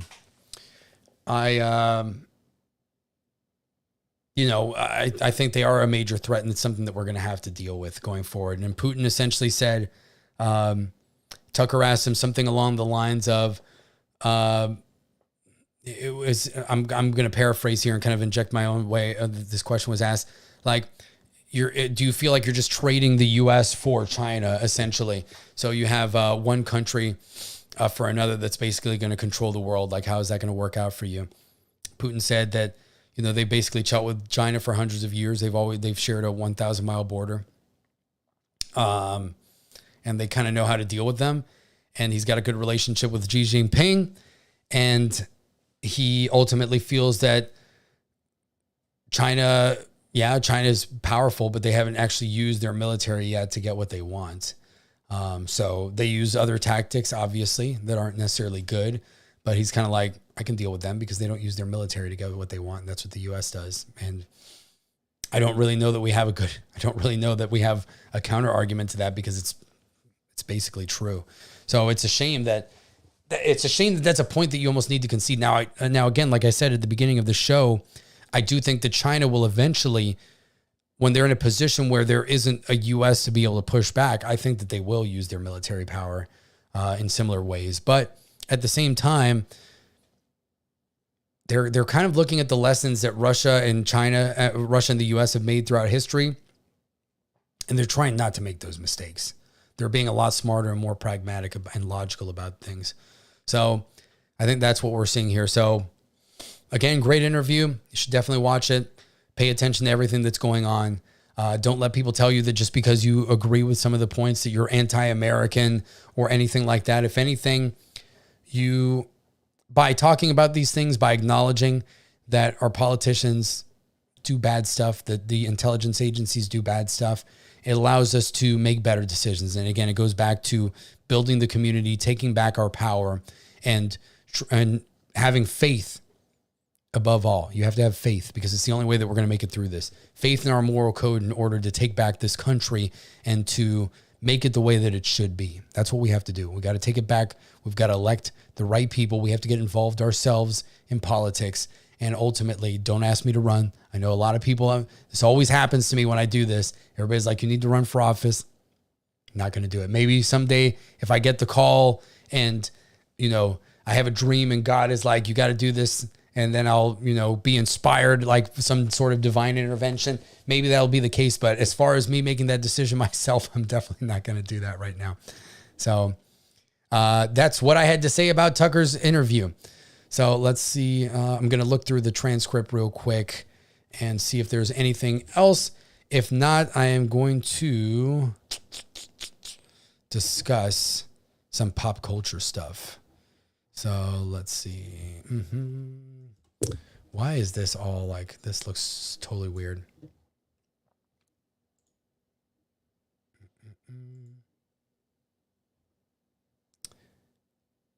Okay. So let's talk about, and I'm sure, look, if you've watched FNT and all these other shows, you guys will probably know more about this than I do at this point, because I've been kind of focused on the political issues that have been occurring lately. But let's talk about Gina Carano and Disney and Elon Musk jumping to tag team it all, which is pretty awesome. So those of you that may or may not know, and I think most of you in this crowd do know, that Gina Carano, she's been a friend of Jay, Drunk 3PO, and Geeks and Gamers for a while. I know that most of the crew was able to meet her at MegaCon, which is pretty cool. She's very nice. She's a sweetheart. I haven't had the pleasure of meeting her, but I've been on a few panels at MegaCon with her, and she's been in, and she's been fantastic. And so she's finally suing Disney over wrongful termination. After everything that happened, she shared her political opinions during the pandemic while she was playing Cara Dune on The Mandalorian, and now she's clapping back, and Elon Musk is backing her up. So she pulled the bebop boop, and Disney went crazy over it. They threw her out. They were even going to give her own show, and they made the grave mistake of going against this badass woman. So Gina Carano receives assistance from Elon Musk, files wrongful termination lawsuit against Disney and Lucasfilm over her The Mandalorian firing. Artists do not sign away our rights as American citizens when we enter into employment. Gina Carano has officially announced that thanks to assistance provided by Elon Musk, she's now moving to sue both Disney and Lucasfilm over her abrupt and now infamous firing from The Mandalorian. The former Cara Dune actress first announced her intent to take the House of Mouse and its subsidiary studio to court, the full filing of which can be read here. Let's open it because it's actually pretty funny. Just how it starts here. This introduction, I was like, I feel like Elon had something to do with this. A short time ago, in a galaxy not so far away, defendants made it clear that only one orthodoxy in thought, speech, or action was acceptable in their empire, and that those who dared to question or failed to fully comply would not be tolerated. I'm going to do this in a fun voice. And so it was with Carano. After 2 highly acclaimed seasons on The Mandalorian as Rebel Ranger Cara Dune, Carano was terminated from her role as swiftly as her character's peaceful home planet of Alderaan had been destroyed by the Death Star in an earlier Star Wars film. And all this because she dared to voice her own opinions on social media platforms and elsewhere, and stood up to the online bully mob who demanded her compliance with their extreme progressive ideology. Defendants' wrath over their employees' social media posts also differed depending on sex. Even though, quote unquote, the force is female, defendants chose to target a woman while looking the other way when it came to men. While Carano was fired, defendants took no action against male actors who took equally or more vigorous and controversial positions on social media. But the rule of law still reigns over the defendant's empire, and Carano has returned to demand that they be held accountable for their bullying, discriminatory, and retaliatory actions that inflicted, let's close this, not only substantial emotional harm, but millions of dollars in lost income. That's the Rolando de la Vega voice, for those that are wondering. Okay. After 20 years of building a career from scratch and during the regime of former Disney CEO Bob Chapek, Lucasfilm made the statement on Twitter, terminating me from The Mandalorian. Gina Carano is currently not employed by Lucasfilm, and there are no plans for her to be in the future. Nevertheless, her social media posts denigrating people based on their cultural and religious identities are abhorrent and unacceptable.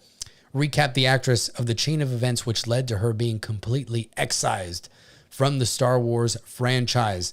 Nothing could be further from the truth, she then pushed back. The truth is, I was being hunted down from everything I posted to every post I liked because I was not in line with the acceptable narrative at the time. My words were constantly twisted to demonize and dehumanize me as an alt-right wing extremist. It was a bullying smear campaign aimed at silencing, destroying, and making an example out of me. Okay. And that's the tweet right there. The thing is, I never even use aggressive language. I shared thought-provoking quotes, pictures, memes, and occasionally I use my own words, not with aggression, but with respect and the occasional comedy to keep the mood light in dark times. Look with your own eyes at what I posted and ask yourself, for example, where did I compare Republicans to the Jewish people in the Holocaust? I didn't.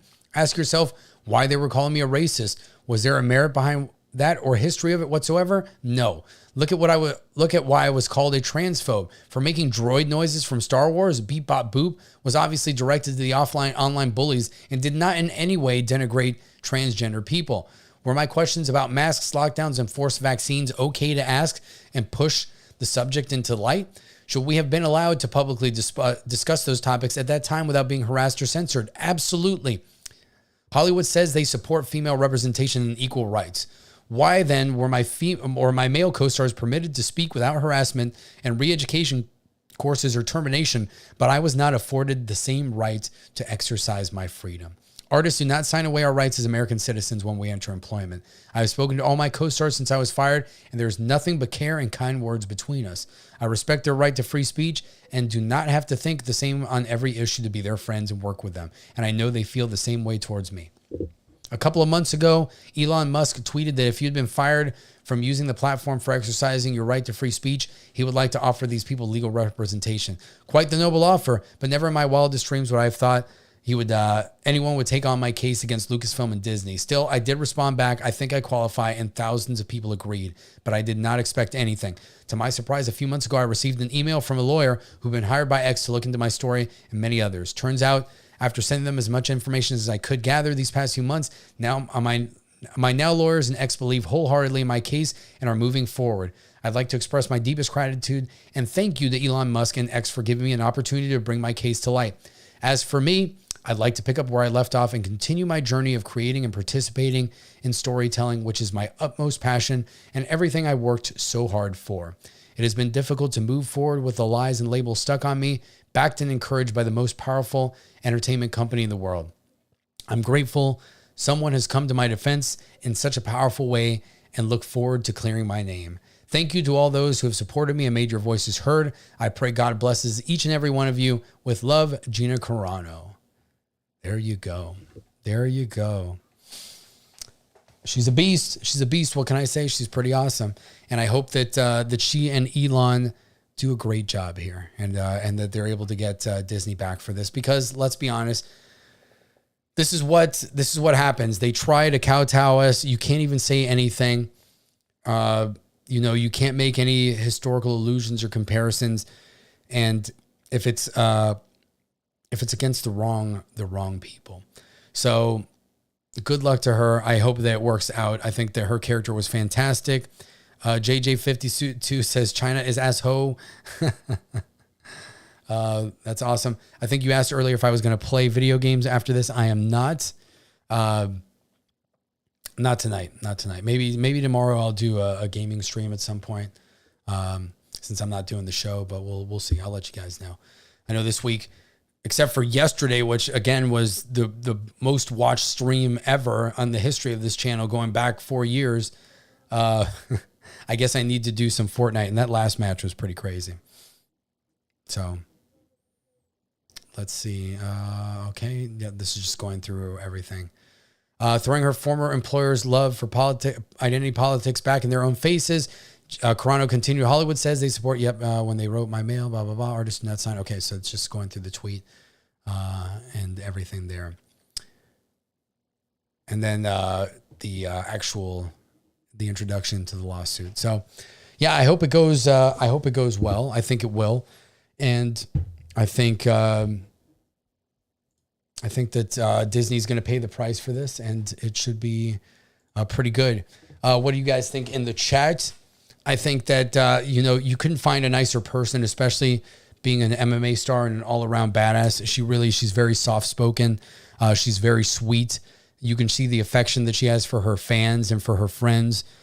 She's great with Jay. She treats Jay like a brother, and it's great to see their friendship and how that all has developed, and how she treats everybody within the community and geeks and gamers as a whole. And I think that's pretty awesome that she's having this opportunity, and it kind of points to Elon. Sometimes Elon, like with his brain chips and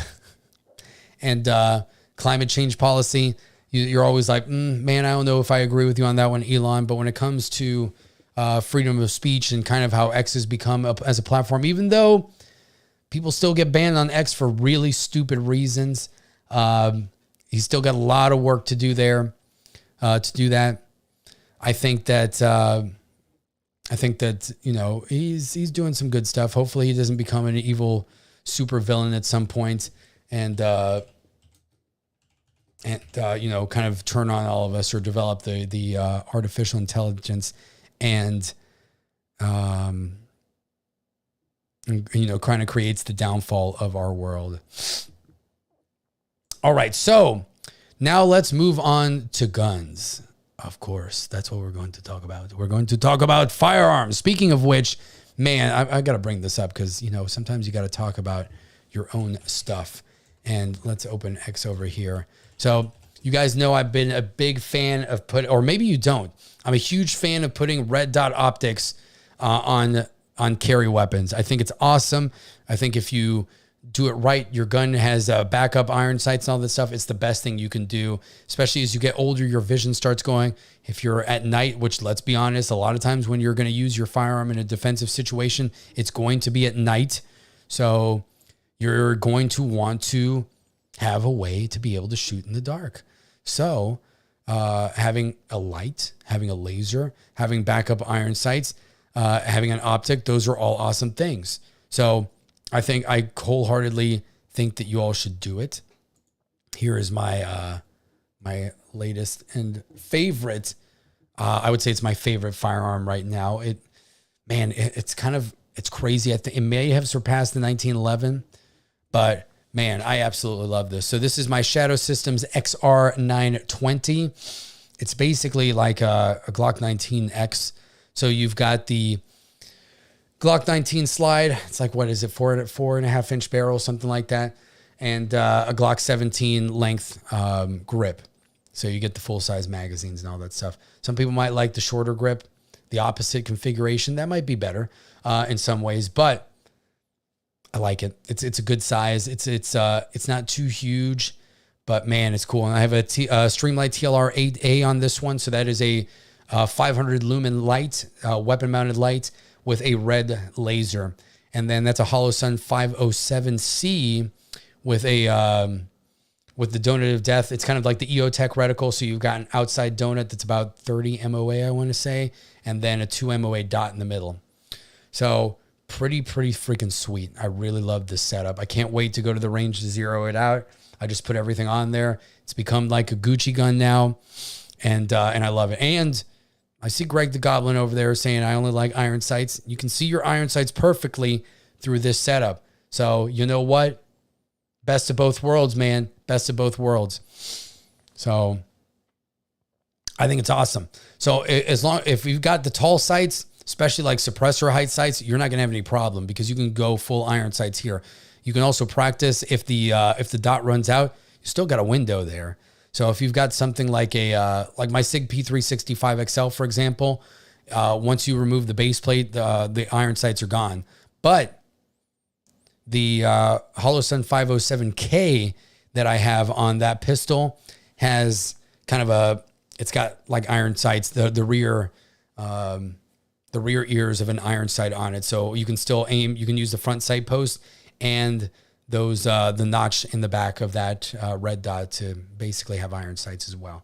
Then you got your laser. So that's always great. You zero your laser. I'm probably going to do it for, it's going to be like 15 or 25 yards, I think. I'll have to see. Because zeroing a pistol is a little bit more difficult, in my opinion, because you got to try to clamp it on something or have it on a bag.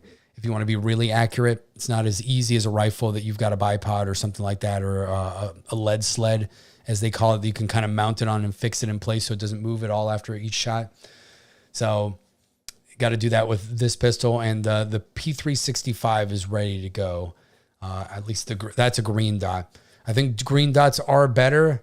They are more expensive, and the batteries don't last as long. But this one I went with red. I don't regret it. I really don't. I can still see it in the daylight. It's pretty awesome. Great shooting pistol. Awesome trigger. I've always hated Glocks. Hated them. But I love the Shadow Systems because it's basically a Glock. Everything that you would want to do to a Glock to make it a good gun. and it just comes out of the box. And Shadow Systems is in Plano, Texas. They're awesome. They actually have a policy that if you use your firearm in a defensive situation and the police take it from you, they'll give you a new one. So you don't have to wait for the cops to give it back. So that's pretty freaking based. That's awesome. They're Texas made. Like, what more do I have to tell you? The gun looks freaking cool. So it is what it is. It is what it is. So I also have, I've got my SIG, but I'm pretty sure, I don't know when, how long ago that post was. I guess I can check it out here. So then you can kind of compare how that is. Do I have the SIG here? Yeah, I do. I got it somewhere. There's Puerto Rico pics. They're streaming on the rooftop. There's a lot of stuff. A lot of stuff went down in January, man. It was a crazy time. There you go. So I have pretty much the same setup on my SIG P365 XL. It's a TLR8G sub. So, and made for SIG because SIG is dumb and they don't have 1913 Picatinny rails on their guns. So you got to get different crap for them. And this one's a green laser. And then that's a Holosun 507K optic. And that's a green dot sight. So I did get a 510C. People are hating on SIGs. Well, look, it's really the P320. Everybody knows that the P320's got some issues. They've had issues dropping them. There have been people where the gun has kind of gone off, which is crazy. So SIG definitely has an issue with P320s. I think SIG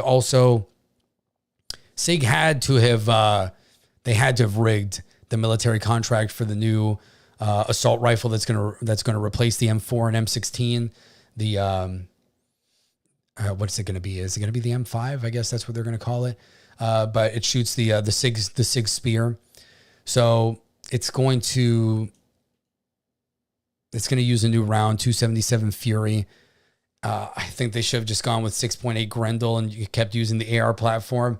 But I have a feeling that they kind of want to mess up the civilian firearms market by using totally different guns and ammunition. Like it's a bimetal shell casing, so it's like steel and brass, and it's weird stuff.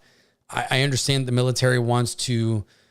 It's funny because if you know a little bit about firearms and military history, the reason that the military went to the M16 platform with 5.56 in the first place was that the M14, which was based on the venerable M1 Garand from World War II, which used en blanc clips. So that's why I had the ping and that you had a clip that your 8 rounds went in, stuffed it in through the top. And then when all those rounds were done, it would eject the clip out and you could reuse that clip. But yeah, so that's a clip, not a magazine. Magazine is different. The M14 used a magazine and it could shoot in full auto, and it was chambered in 308 instead of 30-06, which was basically like a shortened 30-06 round. It's 7.62 by 51 NATO. So they used that, and then the recoil is ridiculous because that's a full auto battle rifle right there, and the boys couldn't handle it back then. So they needed something different. They Eugene Stoner, the space age magic genius that he was, came up with the AR-15 platform, and the military adopted it as the M16 A1, and it shot 5.56 millimeter by 45. Also can shoot 223 Remington. They're slightly different, but most people can't tell the difference. And most guns, I would say most because you need to check your the chambering on your barrel, your barrel stamp. But most guns can shoot both. They'll shoot one a little bit better than the other, but usually I don't see much of a difference, especially if you're talking about combat accuracy, which is like 2 to 4 MOA. I know it sounds awful, but that's what it is. And so that it's a much smaller round. Actually, oh yes, for the first time I have my props available next to me. Okay, here we go. Sheesh. I usually don't. I didn't even plan on having this conversation today, but here is a 308 round. Boom. This is a Sierra Match King, actually. So this is a great competition long distance round. Here is this is a 223, but it looks the same. This is a 223. So you went from shooting these bad boys in an M14 to shooting these little guys. This is a 22 caliber 223. guys in the AR-15 platform. Joe C. 1818 Pureblood says, incident happening at the Super Bowl tomorrow. Don't be surprised if something occurs. Thank you for the $5. I appreciate that. You never know, man. Those are the times. And then for another reference point here, you have you got a 22 long rifle round. So there it is, 22 long rifle. Then you got 308 and 223/556. So there you go. You got the props. 308's a beast of a round. I love it. It's awesome. If you watch me play Ready or Not, I'm always using the SA-58, which is a modernized, badass short barrel variant of the venerable FAL, F-A-L. The FN, Fabrique Nationale out of Belgium, battle rifle that pretty much all NATO countries use except for the U.S. So they use their battle rifles in 308. They didn't have a problem, but for some reason we went to the AR-15 platform, which is awesome. Don't get me wrong. I love my AR-15, but you know, the big boy 308 rounds are pretty badass, but they're huge. They're heavy. They only have 20 round magazines. You know, it's different, but they're good for barrier penetration and going through body armor. So that's why the military wanted to go to a larger round. And the 277 Fury, I believe, is a 6.8 millimeter round as well. So they want better barrier penetration, better long range, and able to go through level 4 body armor that the Chi-Coms might be using. So that's why. So it's pretty interesting, but that is how it is. That is how it is. So where did my article go? I had another article here. We're going to end the night, as we always do, talking about guns. So let's see. It's a 277 Fury, so it's got to be bigger. I guess it might be a 7 millimeter round then. I don't know. You guys can let me know. I don't know that chambering. I forgot what it is. All right. So the state of Hawaii, the Aloha state, beautiful place to go to and visit. Awesome volcanoes, terrible fires where the federal government leaves you abandoned and forgets about you, but they also hate guns. So, I mean, that sucks. So let's read it. This is from The Guardian. Hawaii rules against public carrying of guns without permit, citing its Aloha spirit. State's High Court upholds the Hawaiian spirit law and quotes The Wire in apparent rebuke to U.S. Supreme Court. They old days. Oh, man, there we go. Hawaii's highest court, citing the state's spirit of aloha, has ruled that a person can be prosecuted for carrying a gun in public without a permit in an apparent rebuke to the U.S. Supreme Court that has been looking favorably on efforts to expand gun rights. This is BS. The state Supreme Court of Hawaii reviewed a 2017 case against Christopher Wilson, who had an unregistered loaded pistol in his front waistband when police were called after a Maui landowner reported seeing a group of men on his property at night. The court denied the man's request to dismiss weapons charges on grounds they'd violate a right to bear arms enshrined in the U.S. Constitution in 1791. Quote, as the world turns, it makes no sense for contemporary society to pledge allegiance to the founding era's cultural realities and understanding of the Constitution, end quote, the 53-page ruling said before borrowing a phrase from the HBO Wire series set in the crime-ridden streets of Baltimore. The thing about the old days, the old days. This is pretty embarrassing that a court would so flagrantly and with that kind of attitude and disregard for the Constitution write that. That is BS. This is going to go up and Hawaii is going to get owned.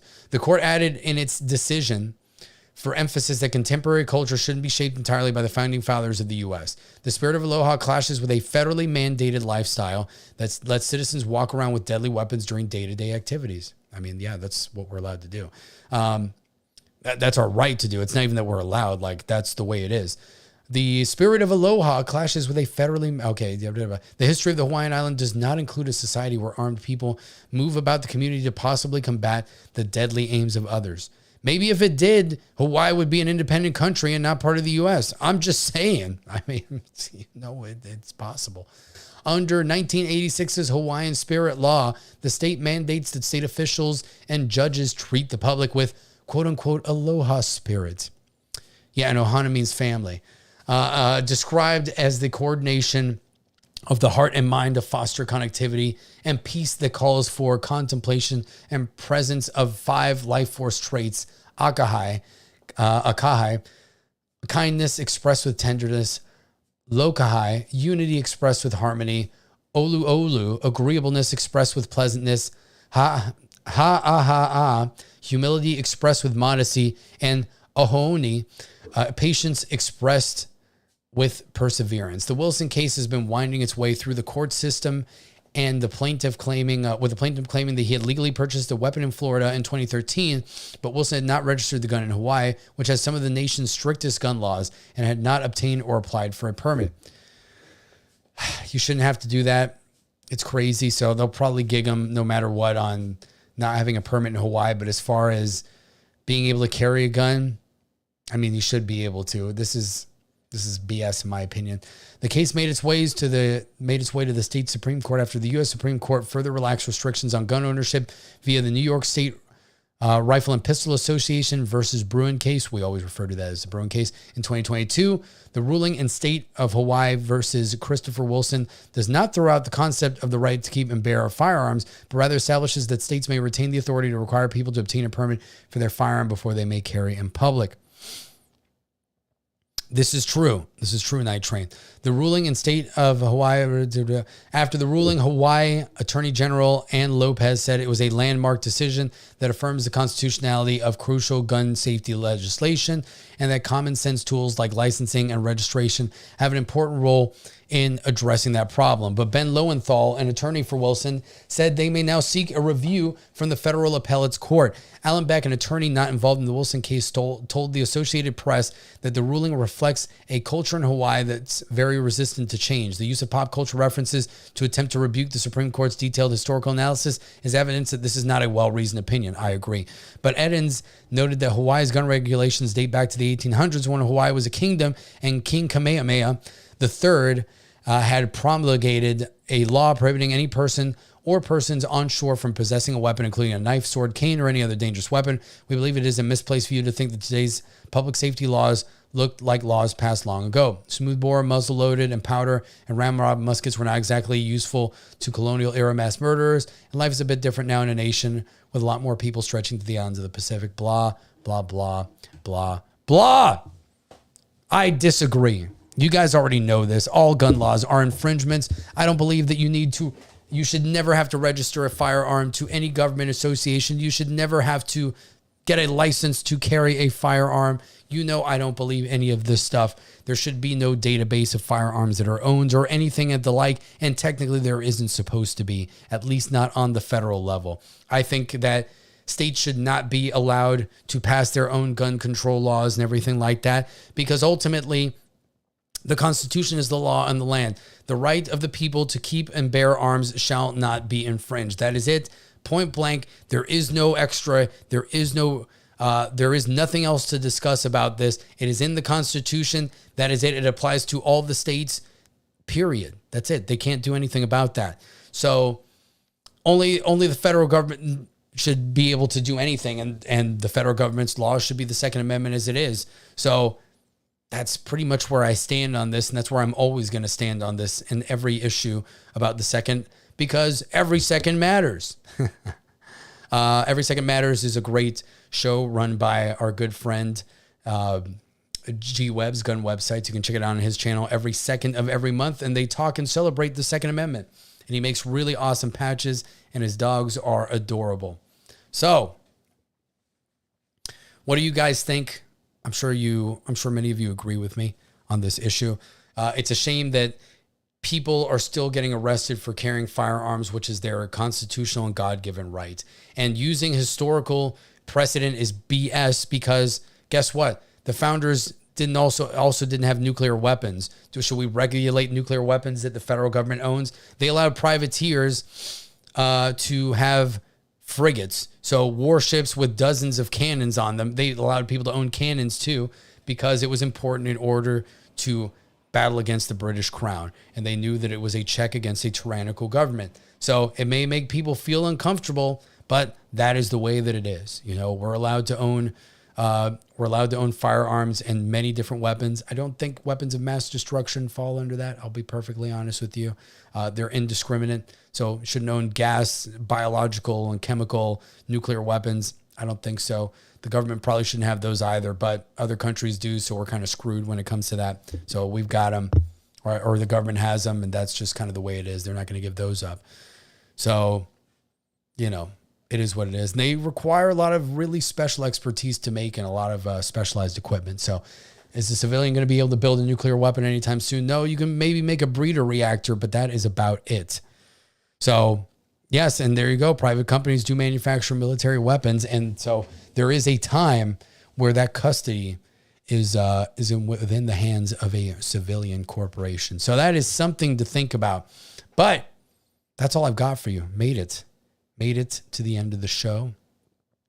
I'll be back next Sunday, and in 2 weeks on the 28th, I will have a special guest. I'm not going to announce her yet because I want to make sure she is an extremely busy and badass woman. I want to make sure that she is available on that. Well, she confirmed that she is, but I want to double check because I know things with her can change a lot. She's extremely busy. She travels a lot. And I think you guys will love it. I cannot believe that we never had her as a guest on Locked and Loaded Latinos, but I'm going to remedy that by making her the first guest here on Rolo's Rants, and I think you guys will love her. Celluloid Dream for the 199 and the cool sticker. That is awesome. Tom shows up in the chat right when the show ends. Hello, Tom. I hope you're doing well. That's all I got for you tonight, ladies and gentlemen. I will probably have a Fortnite stream tomorrow night just to keep the momentum going after that 3,200 view and 1,000 people watching the stream yesterday, which is crazy. So thank you, everybody, and I will catch you on the next one.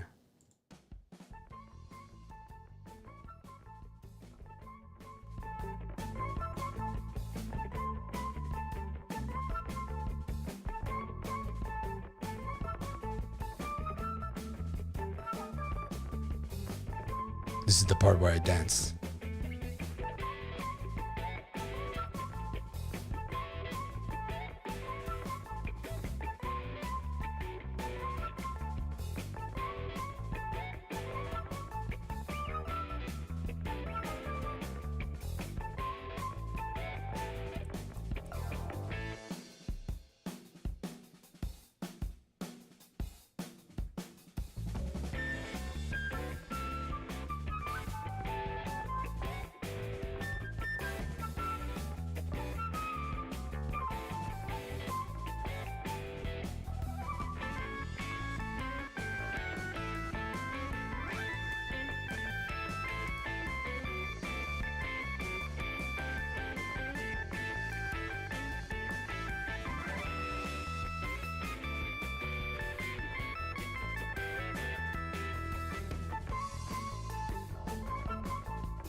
Let's insert the theme song.